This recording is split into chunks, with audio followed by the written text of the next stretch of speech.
discussed was history itself. In the heart of West Africa, a young soldier wearing a red beret has become the heartbeat of a rising revolution. His name is Captain Ibrahim Traoré, and he is not just a president. He is a symbol, a voice, and a fire that refuses to be silenced. Ever since he took power in Burkina Faso in September 2022, through a peaceful but powerful military takeover, the world has been watching with wide eyes and pounding hearts. But this story is not just about politics. It's about freedom, courage, and the unstoppable rise of African pride. Welcome to Hope Africa with Kate. Ensure to subscribe, like, comment, and share.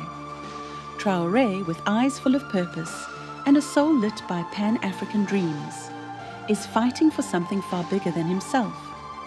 He wants to reclaim his country's dignity, remove the hands of foreign powers from Burkina Faso's golden land, and build a future where Burkinabe decide their own destiny.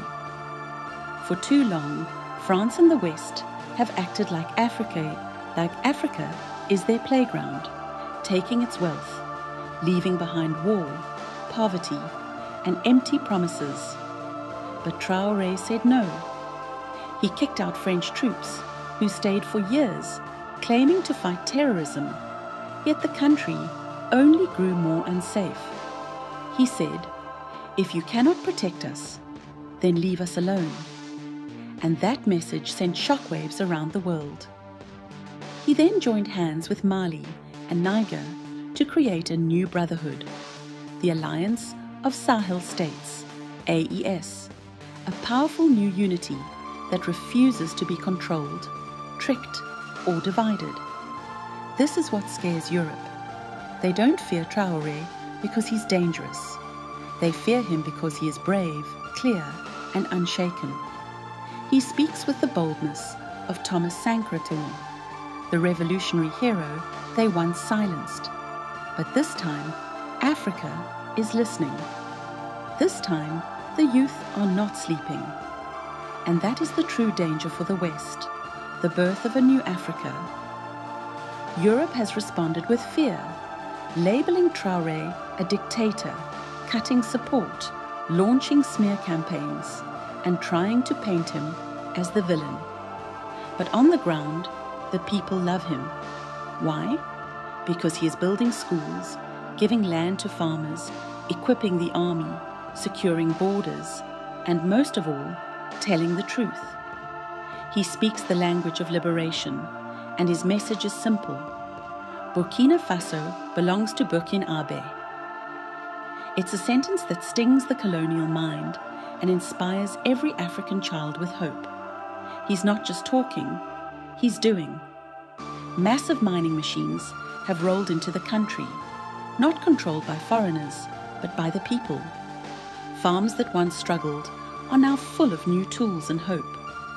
Gold is staying home, dignity is returning, and the world can no longer ignore what is happening. But Europe can't let go, not because they want to help, but because losing Burkina Faso means losing control of the whole region.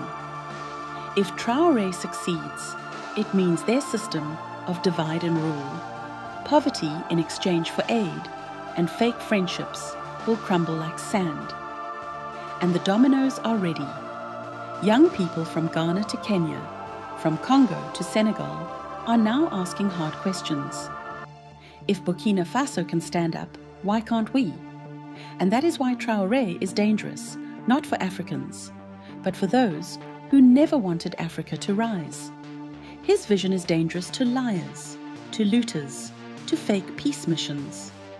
His dream is dangerous because it is clean and it is possible.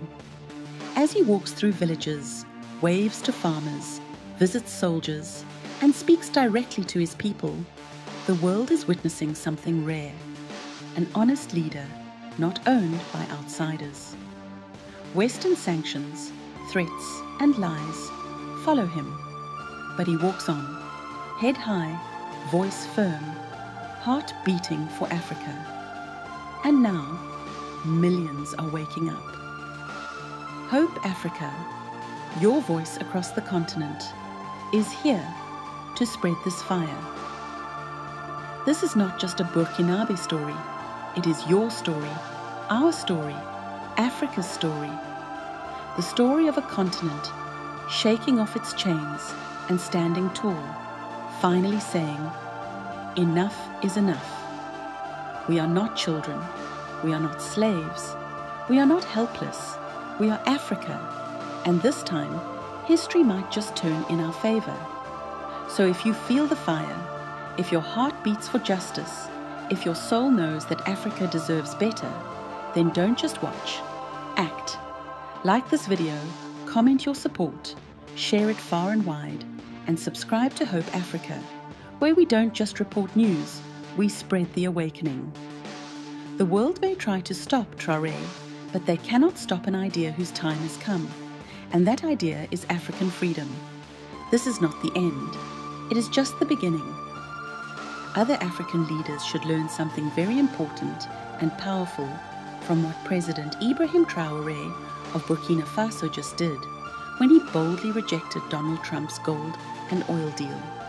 He showed that true leadership means putting your people first, not selling your country's future for quick money or foreign praise, and that courage and love for your nation are stronger than any billion-dollar offer.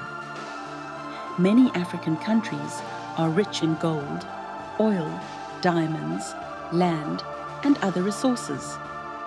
But the people in those countries are still poor because leaders have allowed foreign powers to take these treasures cheaply while giving almost nothing back to the people.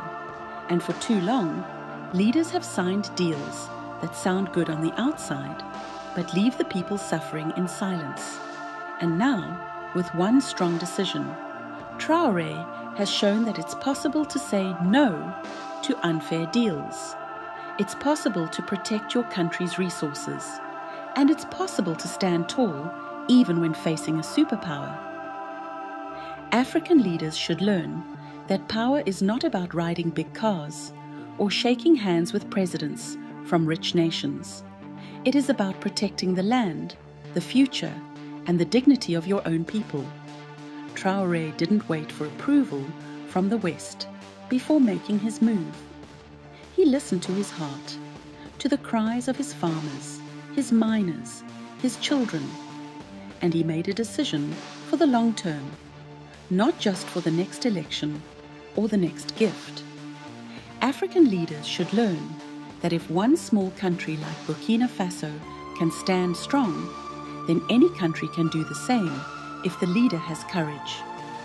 Traoré is reminding the whole continent that we must start using our gold to build schools and roads, our oil to power our cities, and our land to grow food for our people, instead of letting foreigners take it all and leave us with nothing but empty promises.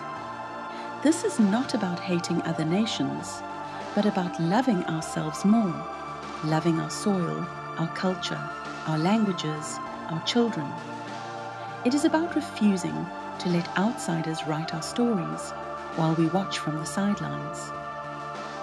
Leaders across Africa should stop thinking small and start dreaming big, like Traoré. They should believe that Africa can rise on its own 2 feet. They should stop signing unfair contracts that give away the heart of their countries for short-term benefits. They should stop living in fear of losing aid or losing favor with foreign presidents, because real respect comes when you stand firm, not when you bow. Thank you for tuning in. Ensure to subscribe, like, comment, and share.